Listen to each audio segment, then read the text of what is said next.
Good evening guys, this is Jerry Rider Moto Vlog. Welcome to my vlog. So ngayon i-update lang namin kayo sa nangyari sa undercoating na pinagawa namin noong nakaraang taon, exactly February 2025.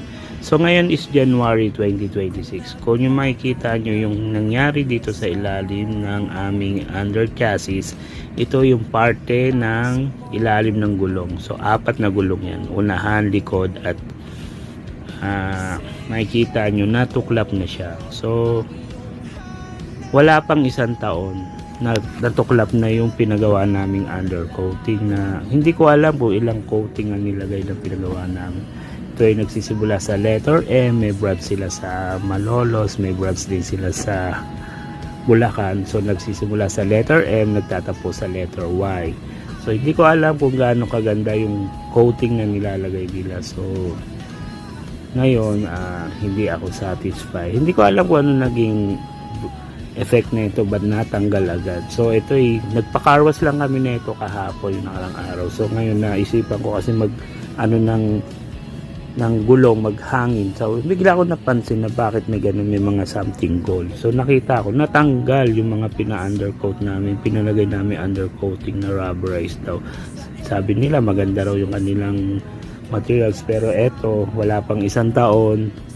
So nakaraan taon na puro ulan, nalagyan ng putik. So pinakarwash ko lang. So pagtanggal ng mga residue ng mga mga dust, putik, yan nangyari, naging uli, back to original kulay na may mga kalawang.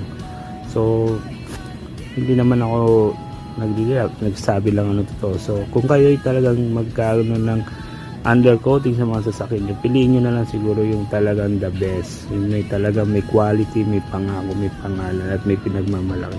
So for this nangyari sa akin, hindi ko alam kung gaano kalala, hanggang dun sa ilalim ko natanggal din lahat. So siguro pag nagpa-change oil ako, pag inangat makikita ako.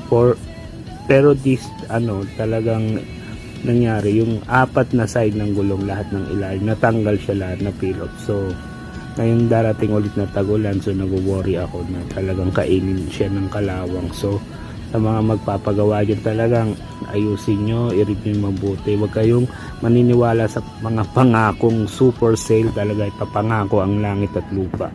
So this just an evidence naman talaga, di ba? Hindi ako nagsasabi ng paninira or something, talaga naman natanggal. So makikita nyo. So sa mga gustong mag-review dyan, letter M, M nagsisimula, Y nagtatapos, meron sila sa Malolos sa Pukawi branch. So bahala na kayo, it's your own decision naman kung saan magpapagawa.